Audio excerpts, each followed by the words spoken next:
Dios les bendiga con abundancia, amados hermanos. Estamos transmitiendo desde la ciudad de Tijuana, Baja California, México, la Iglesia Sublime Gracia.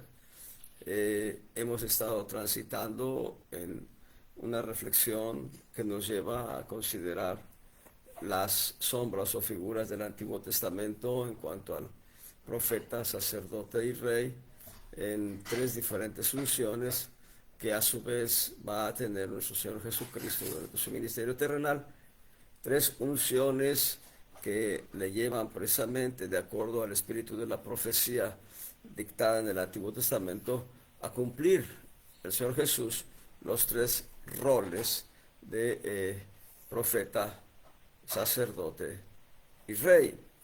Nosotros decimos en la iglesia que Él es el rey de reyes y el señor de señores, así lo entendemos, es una gran verdad. Pero en la perspectiva profética, el Señor Jesús vendrá a reinar en esta tierra por 1000 años, a lo largo de 1000 años, y ese milenio se acerca, estamos muy cerca de que el milenio empiece, evidentemente después de que se dé lo que se llama por los profetas el día de la ira del Señor. Y en ese día de la ira del Señor, que en realidad son 7 años de tribulación para la tierra, en ese día o esos 7 años también va a manifestarse la ira del Cordero, a saber, nuestro amado Señor Jesucristo también expresará su ira profetizada en Apocalipsis. Ahora, hemos hablado ya del Señor Jesús en su ministerio profético y debo reiterar o complementar lo que ya mencioné la semana pasada en cuanto al ministerio profético del Señor, dándonos, por lo menos en los en los capítulos 5, 6 y 7 de Mateo, en esos tres capítulos, el Señor nos da las bases del reino. Un apóstol dio el apunte de que ahí, en esos tres capítulos, Mateo 5, 6 y 7, en esos tres capítulos están dados no solo los principios del reino de Dios, sino están dados 48 principios de establecimiento del reino del Señor. Yo no los tengo, no los conozco, solo puedo decirles que en el capítulo 5, por ahí del verso 3 hasta el 12, 13, están 9 bienaventuranzas que corresponden a principios del reino y corresponden a diríamos, la manera de considerar una vida como un vaso de honra en la casa del Señor. En el propio capítulo 5 se habla de otros principios del propio reino del Señor y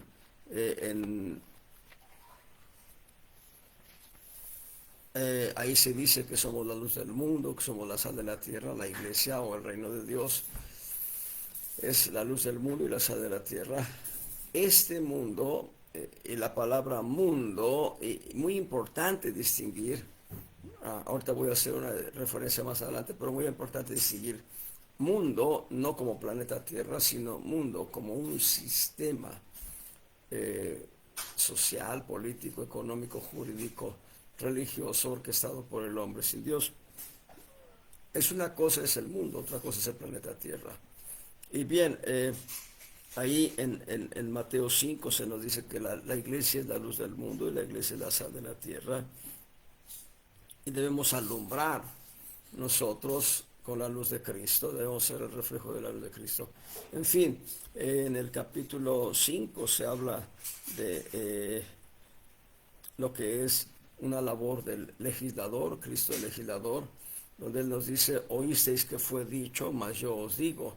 Él le da a la ley de Sinaí un efecto y una consecuencia mucho más trascendentes que lo que es la ley de Sinaí. Mientras que, la ley de Sinaí castiga el adulterio físico, y castiga el homicidio como tal. La ley de Sinaí lo condena. La ley de Cristo va más profundo y establece que el principio de codicia ya es un pecado. Ya sea que codiciemos la mujer del prójimo, ya estamos adulterando. O que codiciemos la casa o el auto, o, en fin, desear la muerte de alguien para el Señor Jesucristo es homicidio, aunque no se haya cometido completamente el acto. Entonces, la ley de Jesucristo, que es una ley nueva, va más lejos.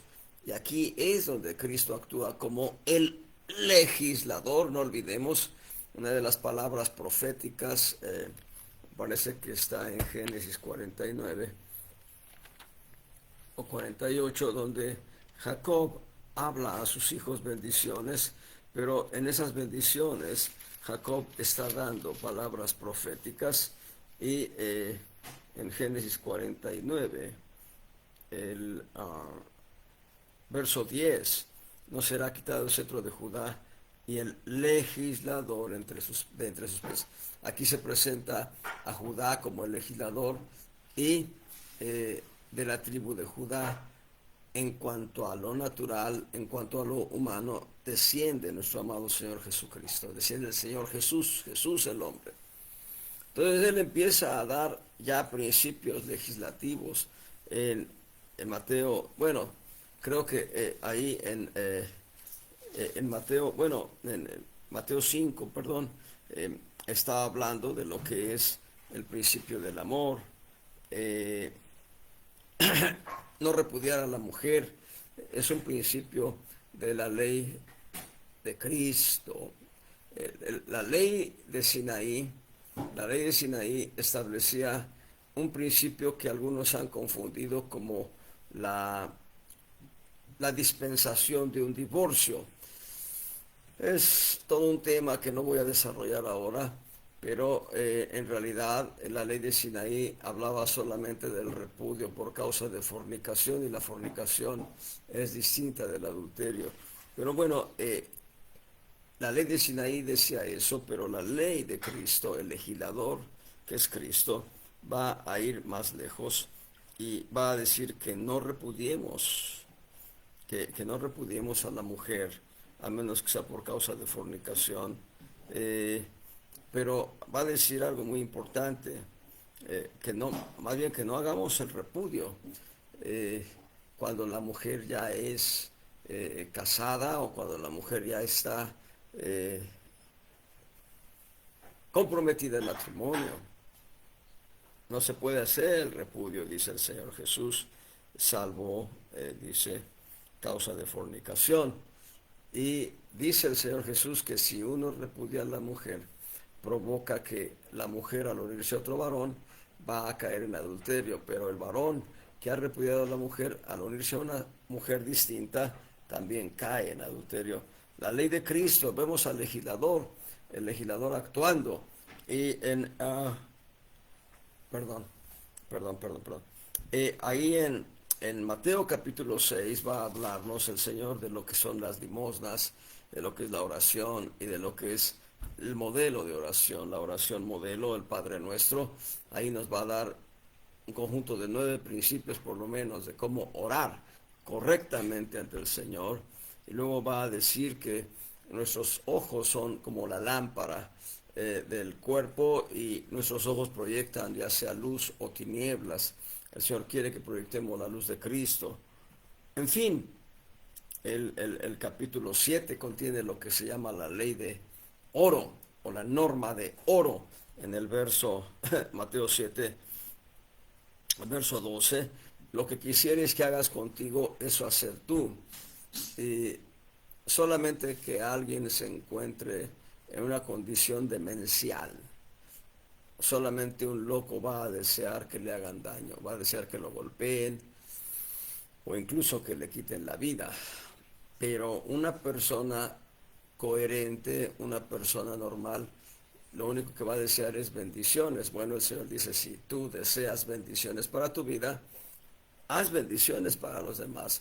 sé bendición para los demás, toda una enseñanza, ser bendición para los demás, toda una enseñanza completa de la Biblia.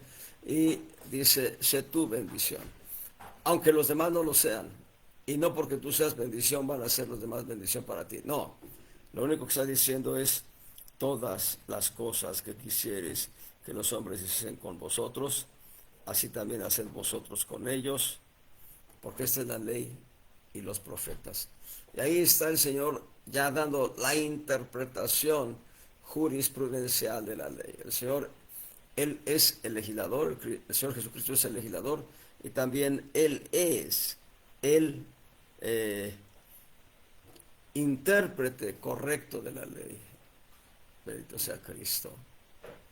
Y en el capítulo 7 también el Señor nos va a decir el contraste entre un árbol bueno y un árbol malo en cuanto al fruto. Según el árbol es el fruto. Un árbol bueno va a dar frutos buenos, un árbol malo va a dar frutos malos. Y habla también de cómo construir. Y la respuesta sólida es, debemos construir sobre la roca. No debemos construir sobre la arena es esfuerzo propio, la roca es Cristo. Bueno, eso nada más es una panorámica amplísima, muy amplia, muy general, muy superficial, yo también podría decirlo, de lo que es los principios para edificar en el reino de Dios. Pero estamos viendo ya al Señor Jesús como profeta, como sacerdote. Como profeta Él ya cumplió, como profeta Él ha dado por lo menos unas 7 parábolas más, pero unas 7 parábolas ahí en Mateo capítulo 13, nos va a dar el Señor 7 parábolas del reino, que son propiamente principios del reino de Dios. En fin, es cosa de leer,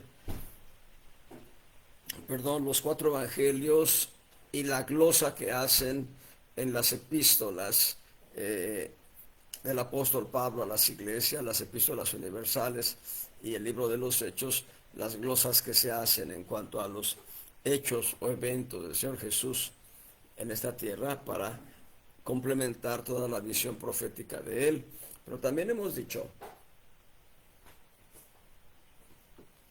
que el Señor Jesucristo es sumo sacerdote del Dios Altísimo según el orden de Melquisedec, y encontramos que la epístola a los Hebreos es la única carta que nos habla de este sacerdocio de Cristo, que nadie, absolutamente nadie, con excepción de Génesis 14, el Salmo 110, en el verso 4, si mal no recuerdo, hablan de Melquisedec, y Génesis 14 habla de Melquisedec como el personaje histórico, y el Salmo 110 habla de Melquisedec como una figura del sacerdocio de Cristo. Y dicho de una manera complementaria, mientras que el Señor Jesucristo es sumo sacerdote del Dios Altísimo, según el orden de Melquisedec, nosotros, los que creemos en Jesús como nuestro Salvador personal y el Señor de nuestras vidas, venimos a ser sacerdotes juntamente con Cristo en este sacerdocio. Nosotros no somos sacerdotes del orden arónico, nosotros somos sacerdotes de Dios por medio del sacerdocio de Cristo según el orden de Melquisedec. Eso es lo trascendente, eso es lo importante. Hemos hablado de este sacerdocio ya un poco en la reunión pasada, y hoy, la semana pasada también vimos que los principios de la oración sacerdotal de Juan capítulo 17 nos hablan primeramente nos hablan de lo que es la manera de mantenernos en unidad como iglesia, como cuerpo de Cristo, y nos habla de el nombre del Señor, el nombre del Padre. El nombre del Padre habla de la naturaleza del Padre. La naturaleza del Padre es el amor. Primera de Juan 4, 7, 8 y 10 y 16, perdón. Dios es amor. Entonces, el principio del amor, el fundamento del amor, ágape, nos puede mantener en la unidad en el cuerpo de Cristo. Número 2, los que han de creer en mí, dice el Señor, Juan 17, y los que hemos de creer en Él, eso habla de fe. Así que la fe, amor y fe son dos fundamentos sólidos para caminar en unidad. Y finalmente, habla de su gloria y nosotros tenemos en expectativa o en expectación la gloria del Señor, por tanto, la esperanza de gloria para nosotros, esperanza es el tercer fundamento. Amor, fe y esperanza en ese orden nos van a mantener en unidad. Un detalle más del que vamos a hablar hoy con más tiempo en lo que nos resta de esta hora es el hecho de que Juan capítulo 17 contiene 7 principios de intercesión del Señor Jesucristo por nosotros como iglesia en el contraste de la iglesia con el mundo. El contraste de la iglesia con el mundo lleva al Señor Jesús a hacer una intercesión para separar precisamente el mundo de la iglesia o la iglesia del mundo. Es importante lo que dije hace rato, aclararlo ahora. Ahí en Juan capítulo 17, en el verso 4 dice, yo te he glorificado en la tierra.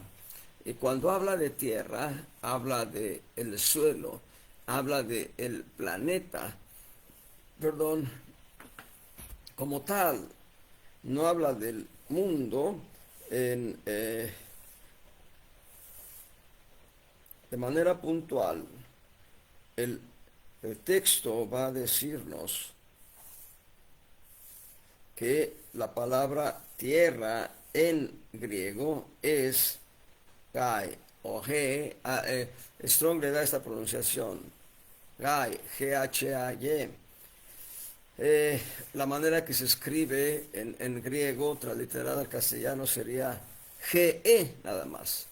Ge, y podríamos leerlo nosotros como ge. Y esta palabra, ge, o ge, en griego la G, sí, la palabra equivalente no se pronuncia como G aquí, sino se pronunciará como G-U-E, ge.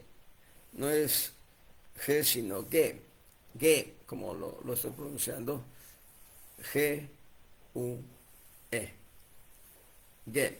Así se pronunciaría. Esa palabra ge del griego nos habla de el suelo, la palabra suelo.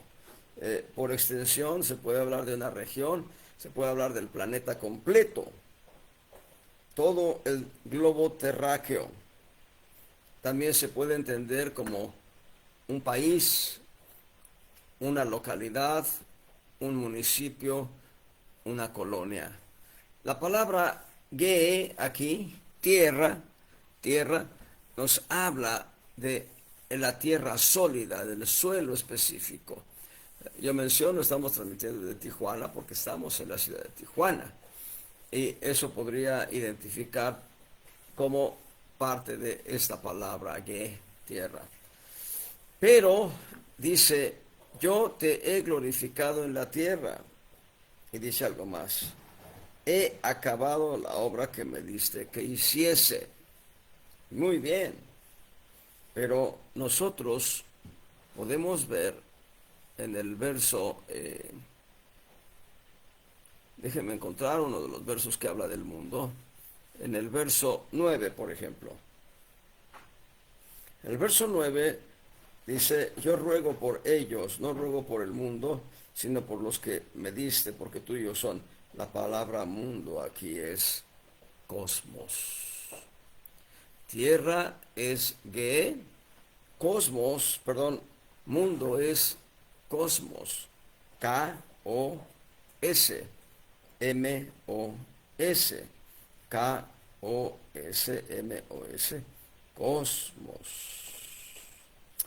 Y una de las significaciones de cosmos es efectivamente el mundo, pero el mundo en un sentido completamente amplio, donde están considerados los habitantes, donde está considerada de manera literal y figurativa la moralidad y también lo que pudiéramos considerar el adorno o la manera en que el mundo se presenta. Cuando nosotros, por tener una idea, cuando nosotros leemos en Mateo, tal vez sea Lucas mejor lectura, vamos a ver Mateo 4. En Mateo capítulo 4, en el verso 8 y 9, versos 8 y 9. Otra vez le pasa el diablo a un monte muy alto y le muestra todos los reinos del mundo, todos los reinos del cosmos y su gloria. Y le dice, todo esto te daré si postrado me adorares. Veamos cómo lo dice Lucas. Lucas va a describir el mismo texto, la misma idea. Dice Lucas capítulo 4, versos 5 y 6. Le llevó el diablo a un alto monte y le mostró en un momento de tiempo todos los reinos de la tierra. Y le dijo el diablo, a ti te daré toda esta potestad y la gloria de ellos, porque a mí me es entregada y a quien quiero la doy. Bien, Mateo utiliza la palabra cosmos y Lucas utiliza la palabra tierra. Pero la intención en ambos casos es que el diablo le mostró al Señor, decía mi pastor en México, le mostró el esplendor de Las Vegas, Nevada, Nueva York, París, Tokio, Japón, París, Francia, etc. Le mostró el esplendor de lo que el mundo, cosmos, tenía. Se lo mostró al Señor con la finalidad de hacer caer al Señor. El diablo en realidad no estaba haciendo una oferta gratuita, sino estaba pretendiendo provocar que el Señor Jesús cayese en pecado para que así no pudiese cumplir el gran propósito divino de nuestra salvación. El cosmos, la palabra cosmos, es el sistema social, político, jurídico, económico y religioso orquestado por el hombre con la influencia del diablo, sin Dios, teniendo a Dios ausente a un lado. Bien dice el Señor Jesús en su interrogatorio con Pilato, mi reino no es de este cosmos, mi reino no es de este mundo. Y el Señor Jesús entró a este mundo para rescatar a su pueblo, a su iglesia.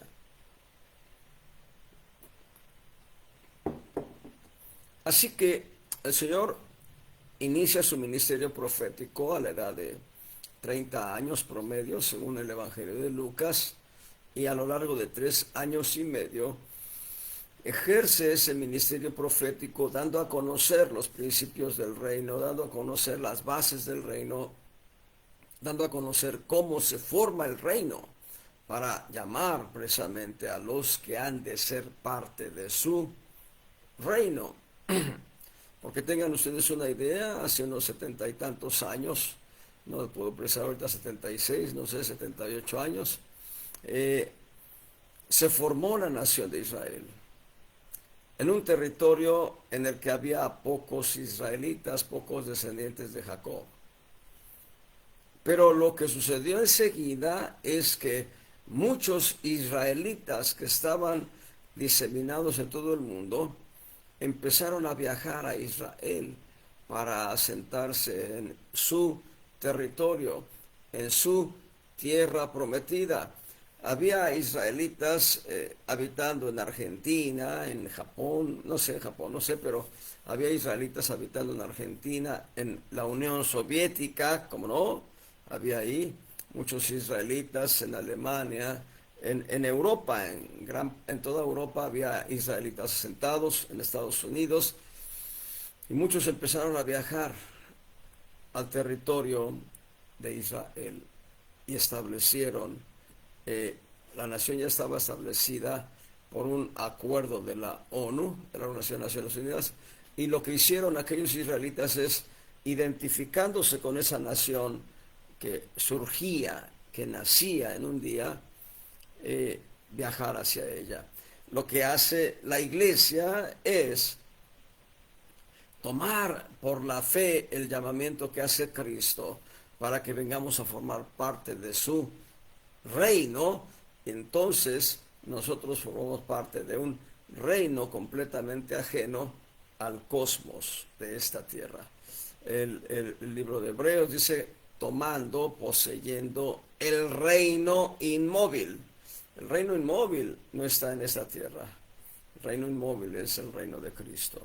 Ahora encontramos 7 momentos o 7 diferentes principios de la oración de intercesión del Señor Jesús en cuanto al mundo. En los versos 6 al 8, ahí en Juan capítulo 17, versos 6 al 8, porque las palabras que me diste les he dado y ellos las recibieron y han conocido verdaderamente que salí de ti y han creído que tú me enviaste. Yo ruego por ellos. Perdón, me estoy leyendo mal, es el verso 6, perdón. Verso 6. He manifestado tu nombre a los hombres que del mundo me diste. Tuyos eran y me los diste y guardaron tu palabra. Ahí está el primer principio. El Señor está hablando al Padre Celestial, el Señor Jesús está hablando al Padre Celestial, está diciendo que Él ha manifestado su nombre a los hombres que del cosmos están saliendo, ¿sí?, por el testimonio del Espíritu Santo y que fueron dados a Cristo en heredad, ¿sí? Tuyos eran del Padre, ahora el Padre los da al Hijo, dice, y guardaron tu palabra. Y aquí el Señor hace la separación. Nosotros, en la medida que guardamos la palabra de Dios, estamos saliendo del mundo. Cuando vemos los evangelios con detenimiento, me parece que es el evangelio de Mateo el que nos da este testimonio en razón de Cristo. En Mateo capítulo 2, verso 15, Mateo 2:15, vean, estuvo allá en Egipto, pero fue llevado siendo un bebé al país Egipto. José y María toman al bebé Jesús y lo llevan a Egipto. Dice, y estuvo allá hasta la muerte de Herodes el Grande. Agreguen ustedes ahí que era Herodes el Grande. Hay varios Herodes. Este es Herodes conocido como el Grande. Un idumeo que hizo pactos con Roma para dominar y gobernar a Israel. Dice, hasta la muerte de Herodes el Grande. Dice, para que se cumpliese lo que fue dicho por el Señor, por el profeta que dijo, de Egipto llamé a mi hijo. El Señor Jesús fue llamado de Egipto para regresar a la tierra prometida. Y la sombra o figura la podemos ver en Jacob. Jacob estuvo en Ur de los Caldeos para después regresar a Canaán. Nosotros somos llamados del mundo. Egipto es una figura del mundo. Egipto es una figura del mundo. Nosotros somos llamados del mundo a salir del mundo para entrar al reino inmóvil, al reino invisible, al reino de los cielos, al reino de Dios, al reino, perdón, de Jesucristo. Y esto se da en razón de que hemos oído y obedecido la palabra de Dios. Aleluya. Y bien, ahí mismo el Juan 17, verso 8 es complemento del primer punto. Porque las palabras que me diste les he dado. Las palabras se refiere a todo el consejo de Dios contenido de Génesis 1:1 hasta Apocalipsis 22:21. Nos ha sido dado el consejo divino para que nosotros lo recibamos y conozcamos que Jesús realmente ha salido del Padre. Y no solo eso, hemos creído. Hemos creído a esas palabras. Punto número 2. El punto número 2 está en el verso 9, Juan 17:9. Yo ruego por ellos. Noten, Jesús, el Hijo de Dios, Jesús, el Todopoderoso, porque Él también es Todopoderoso. Él es Dios, Jesús es Dios, pero está en la posición de Hijo y ruega al Padre. No impone, no dice, hazlo así, sino está diciendo, yo ruego por ellos. Cristo está rogando por nosotros. ¿Qué está rogando? Dice, no ruego por el mundo. Ahí está el contraste entre iglesia y mundo. El Señor Jesús ruega por su iglesia, no ruega por el mundo, dice, sino que por los que tú me diste, porque tuyos son. Así que el Señor ruega por la iglesia, contrastándola con el mundo.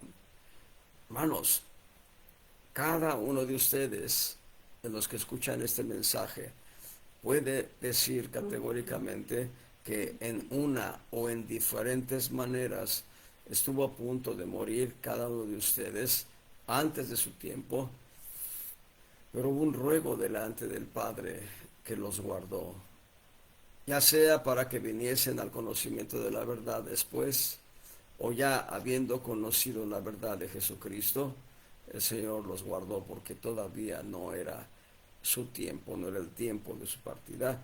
El Señor está rogando por nosotros. Número 3, en los versos 11 y 12 va a decir, Juan 17, 11 y 12, el Señor Jesús va a decir, y ya no estoy en el mundo, pero estos, los que han creído en mi nombre y los que creerán también, están en el mundo. Yo ya no estoy, Jesús ya no está en el cosmos, Él ya está dando por sentado el cumplimiento total del ministerio que Dios le ha dado, aún después de la cruz. Él está viendo ya más allá de la tumba, Él está viendo más allá del infierno, Él está viendo ya el cumplimiento total de la perfecta voluntad del Padre en la vida propia de Jesús el hombre, y dice, ya no estoy en el mundo. Es algo parecido a, ya me fui.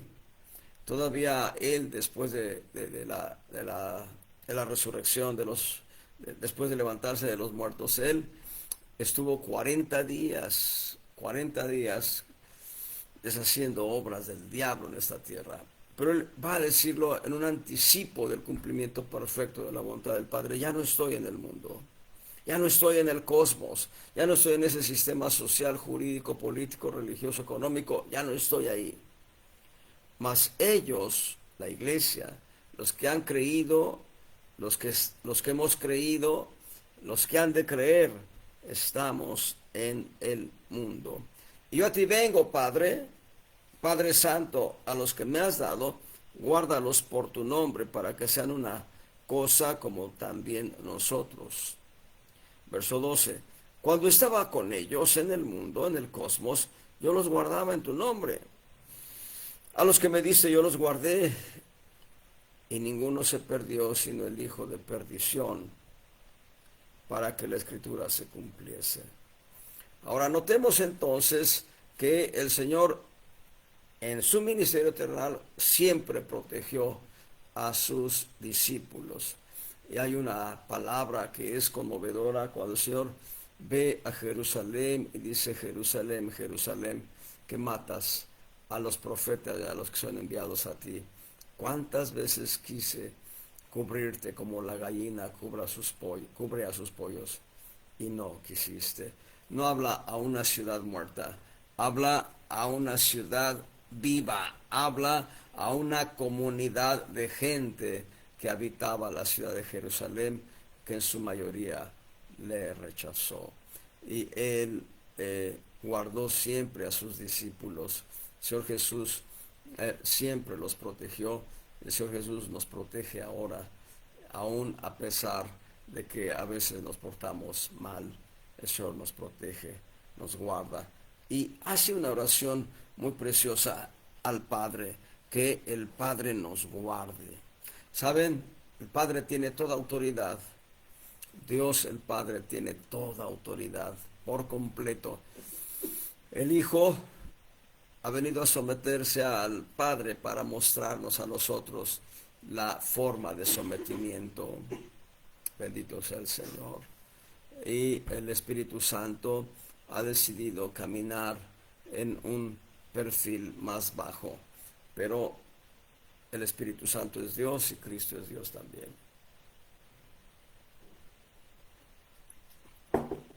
Así que nos encomienda al Padre. El Señor Jesús nos encomienda al Padre. Padre, guárdalos, guárdalos. Hermanos, estoy seguro que en las diferentes ocasiones que he estado en peligro, mi vida ha estado en peligro de sufrir lesiones o de sufrir la muerte misma. Estoy seguro que la oración de Cristo hizo efecto y el Padre Celestial me guardó.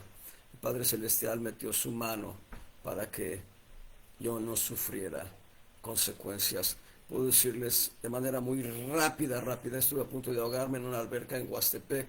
Yo no sabía flotar. Y estuve a punto de ahogarme en un arroyo de aguas poco más profundas de 2 metros, en un arroyo ahí en Tepozotlán, Estado de México. Estaba yo en Manzanillo y había una orca. Yo me metí un poquito más adentro. Había una orca como... los amigos que me vieron y se burlaban de mí en aquella época, decían que la orca estaba como a 50 metros de distancia. Yo la vi como a 20, 30 metros de distancia, pero fuesen 50 metros o fuesen 80 metros de distancia, lo que yo tardo en nadar para llegar a la orilla, yo estaba fuera de la orilla unos 10 metros tal vez, lo que yo tardo en salir a la orilla, pues, la orca me habría alcanzado. Y doy gracias a Dios, no sé, no fui atractivo, era solo hueso, no sé, pero eso que les cuento es verdad. Había una orca ahí muy cerca de mí. De hecho, es una playa, Las Brisas, donde pasan continuamente las lanchas de la marina para sacar a la gente y decirles que no se metan mal adentro o no se metan un poco más adentro por precisamente la presencia de especies animales. Bueno, hizo por decir el disparo que les he hablado muchas veces, quienes me han escuchado, un disparo a una distancia de 3 metros máximo, una bala loca, era un calibre 22, 25 tal vez, son balas locas. Dios metió su mano para que yo me lanzara al piso en una fracción que fue precisamente en segundos. En lo que yo voy cayendo al piso, la bala pasa por el lugar donde yo estaba ya. Y se los digo porque la bala marcó precisamente en la pared, y era la dirección. Quien me disparó no tenía la intención de hacerme daño, estaba jugando, pero como quiera que sea, hermanos, el susto para él fue mayor que para mí, porque yo lo libré, pero él pensó, pude haberle dado lesiones o un buen fin. Hermanos, y eso y muchas otras de las que me ha librado el Señor. Y Es importante entender y hacer un inventario de cuántas veces nos ha librado el Señor a nosotros para poder ver el efecto, el alcance de la intercesión que hace nuestro amado Señor Jesucristo para beneficio de nuestras vidas. Ya no les sigo contando de mis vidas, voy a seguir contando de Cristo. Punto número 4. En Juan 17, en los versos 13 y 14, leemos: mas ahora vengo a ti. Nuevamente el Señor Jesús hablando al Padre Celestial. Mas ahora vengo a ti y hablo esto en el mundo, en el cosmos. De hecho, los 7 puntos que les estoy mencionando contrastan iglesia, cosmos, iglesia, cosmos, iglesia, mundo. Se dan cuenta en el primer punto, cuando leímos el versos 6 y 8, ahí se menciona al mundo y se menciona a los que han creído, a los que han recibido el nombre del Señor para guardar la palabra. Y en el verso 9 vemos precisamente el ruego que Cristo hace por su iglesia en contraste con el mundo. Él no ruega por el mundo. En el versos 11 y 12, el Señor habla de que Él ya no está en el mundo para protegernos, pero Él ahora le pide al Padre que nos proteja, sea de autoridad. Y en el versos 13 y 14 leemos: mas ahora vengo a ti, y hablo esto en el mundo, testimonio al mundo, para que tengan mi gozo cumplido. Yo les he dado tu palabra y el mundo los aborreció, porque no son del mundo, como tampoco yo soy del mundo. Y aquí el contraste tiene que ver con los tratos personales de Dios. El mundo nos aborrece. Hay varias técnicas que utiliza el mundo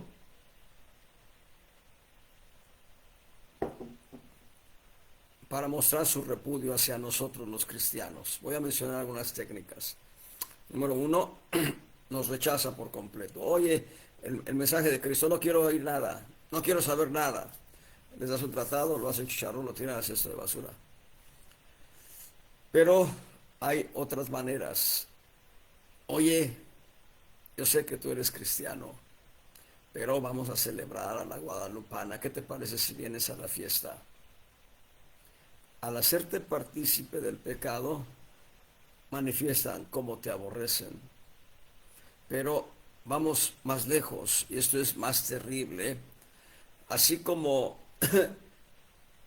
Moab envió a las hijas de Madián para coquetear con los israelitas cuando Israel ya estaba en el Jordán para heredar la tierra prometida, y los hizo fornicar delante de sus dioses.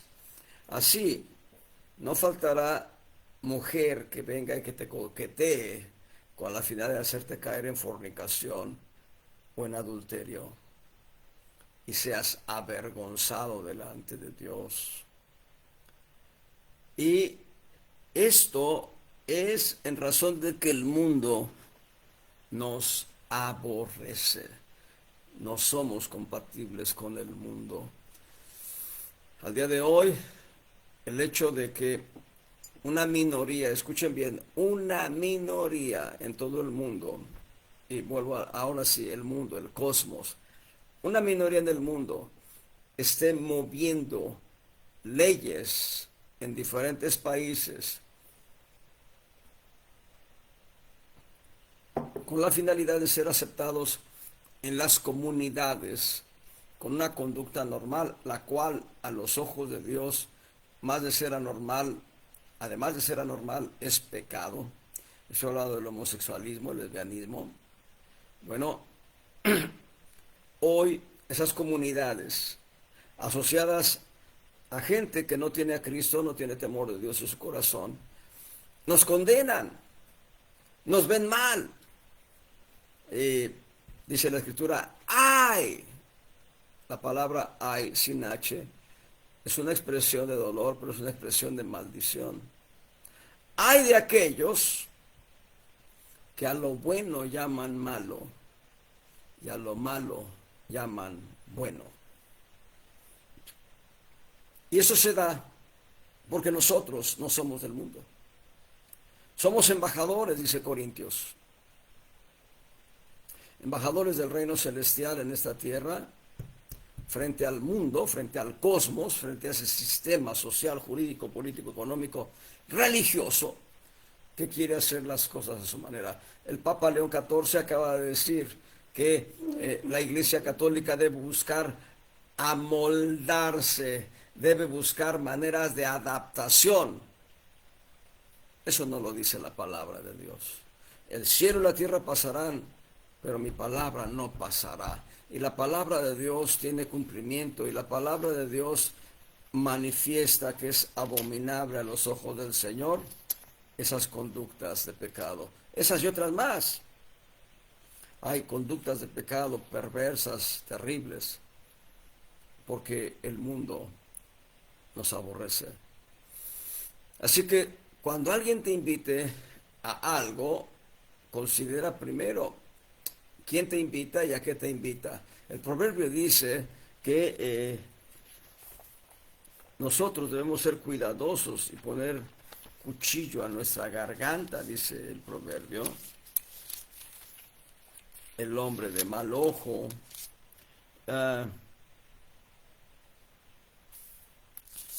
Proverbios capítulo 23. Proverbios capítulo 23, 1 al 7. Cuando te sentares a comer con algún señor, considera bien lo que estuviere delante de ti, y pon cuchillo a tu garganta si tienes gran apetito. No codicies sus manjares delicados, porque es pan engañoso. No trabajes por ser rico, pon coto a tu prudencia. Voy a brincar la lectura para llegar a los versos 6 y 7. No comas pan de hombre de mal ojo, ni codicies sus manjares, porque cuál es su pensamiento en su alma, tal es él. Come y bebe, te dirá.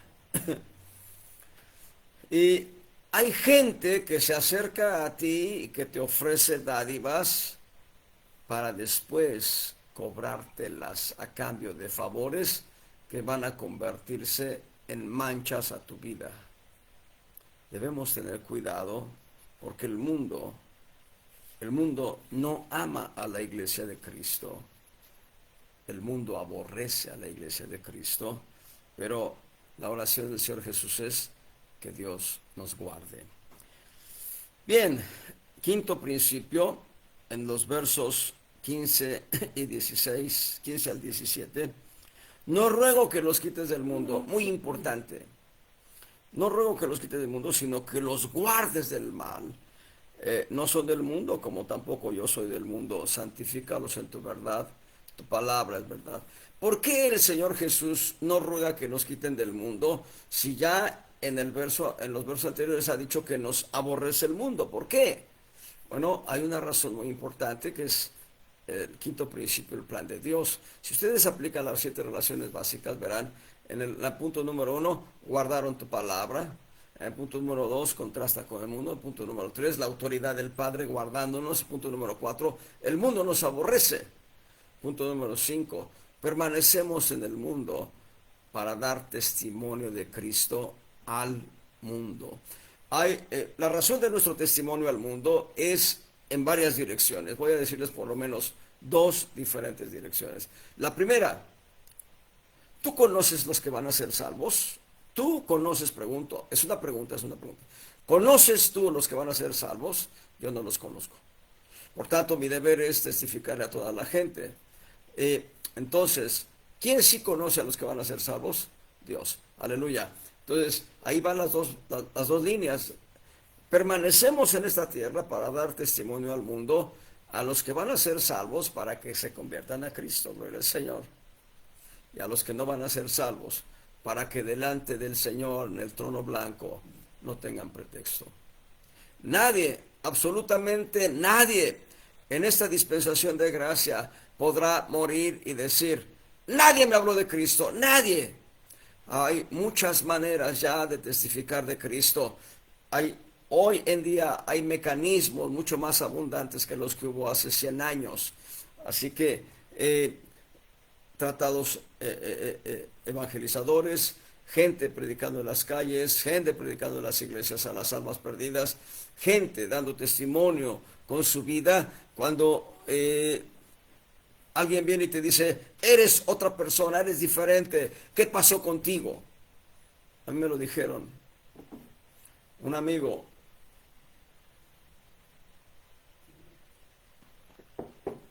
muy inteligente, un amigo desviado. Él me hablaba de María, porque él era mariano. Y yo sin Cristo le hablaba del Dios de mis padres. Pero él hizo un viaje a Europa para disfrutar de una beca durante varios años en Francia. Sin embargo, pasados unos 9 meses, tomó un descanso y vino a México. Pero en ese margen de 9 meses Dios había cambiado mi corazón. Y cuando él vino a buscarme, porque había una amistad profunda, verdaderamente profunda. Cuando él vino a buscarme, lo primero que preguntó fue, ¿qué te pasó? Nada. ¿Cómo que nada? Eres diferente. ¿Cómo él pudo discernir el cambio? Bueno, le dije, bueno, entregué mi vida a Cristo, empecé a hablar de Cristo. Y me dijo, bueno, tal día voy a hacer una reunión de amigos, te espero allá. Y le dije, no voy a ir. Y él insistió y se volteó y me dijo, te espero, no faltes, pero con una consigna. Y no fui. Hermanos, Dios nos cambia. El Señor nos santifica, porque ya no somos del mundo. El Señor nos transforma. Y si tú, siendo de Cristo, no quieres la transformación, Dios va a seguir trabajando en tu vida. Tú lo vas a ver. Tú vas a ver verdaderamente ese cambio. Y aunque no lo veas aquí, allá en el tribunal de Cristo se va a mostrar el cambio. Total. Número 6, versos 18 y 21. Juan 17, versos 18 y 21. Como tú me enviaste al mundo, también los he enviado al mundo. Verso 21. Para que todos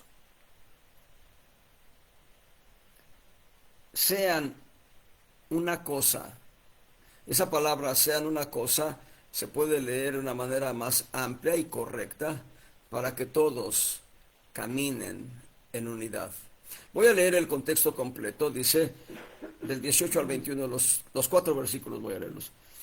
Como tú me enviaste al mundo, también los he enviado al mundo, y por ellos yo me santifico a mí mismo, para que también ellos sean santificados en verdad.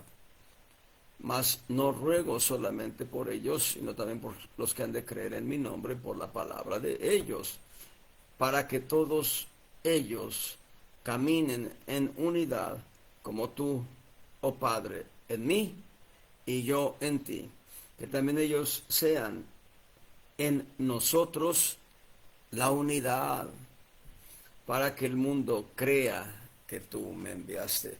Y eso habla de la sexta relación básica, en la cual tenemos una relación con el Padre, con el Hijo y con el Espíritu Santo.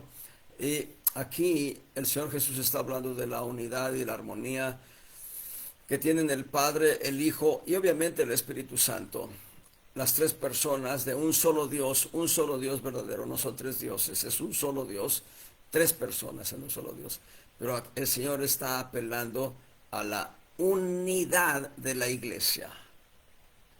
La iglesia solo puede mantenerse en unidad. Bueno, hay varios factores para que nosotros caminemos en unidad. Ya mencioné el amor, la fe y la esperanza. Pero aquí está hablando de tal cual es la unidad entre el Padre y el Hijo, sea asimismo la unidad entre nosotros como iglesia. Dios está trabajando en ello. Y Dios no va a quitar el dedo del renglón hasta cumplir lo que se ha propuesto en su corazón. Así que el Señor nos ha enviado al mundo. Ya no somos del mundo, pero Él nos ha enviado al mundo para que el mundo crea, para que el mundo conozca, para que el mundo no tenga pretexto en el gran día del Señor nuestro Dios. Número 7, versos 22 al 26. Y yo, la gloria que me diste les he dado para que sean una cosa, para que caminen en la unidad, como, como también nosotros estamos en unidad. Yo en ellos y tú en mí, para que sean consumadamente la unidad del cuerpo, que el mundo conozca que tú me enviaste y que los has amado. El mundo conozca y nosotros conozcamos que el Padre nos ha amado, dice, y que los has amado como también a mí me has amado.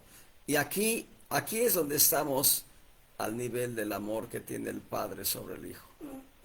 Alguien dijo que Dios nos ama más a nosotros que al Hijo, pero no. Aquí dice que tal cual es el amor del Padre hacia el Hijo, es el amor del Hijo hacia nosotros. El Señor nos ama tanto como ama al Hijo, dice en el verso 23, y yo en ellos y tú en mí, para que caminen consumadamente en la unidad, que el mundo conozca que tú me enviaste, que los has amado como también a mí me has amado. Padre, verso 24, aquellos que me has dado, quiero que donde yo estoy, ellos estén también conmigo, para que vean mi gloria como me has dado, mi gloria que me has dado, por cuanto me has amado desde antes de la constitución del mundo. Padre justo, el mundo no te ha conocido, mas yo te he conocido, y estos han conocido que tú me enviaste. Yo les he manifestado tu nombre y manifestarlo aún, para que el amor con que me has amado esté en ellos y yo en ellos. Estos 7 versículos por sí solos contienen todo un gran mensaje, pero nada más termino con la 7ª relación básica. La gloria de Dios. La gloria de Dios nos ha sido impartida a nosotros en fe y en esperanza viva. Y la gloria de Dios es completamente ajena a lo que es el mundo. El mundo tiene su gloria, una gloria pasajera, una gloria mortal, una gloria que no sirve, una gloria que no permanece. Dios tiene su gloria desde antes de la fundación del mundo y hasta la eternidad futura. El Padre Celestial tiene una gloria y nos ha hecho partícipes de esa gloria a nosotros. Esa gloria no la va a disfrutar el mundo. El mundo recibirá el castigo de la ira del Padre. Nosotros, por la fe en Jesucristo, recibiremos su gloria. Esta es la oración sacerdotal del Señor Jesús que hace por nosotros. Espero que la próxima semana tengamos una reflexión, tal vez no tan amplia, pero sí considerar que Jesús también es Rey de Reyes y Señor de Señores.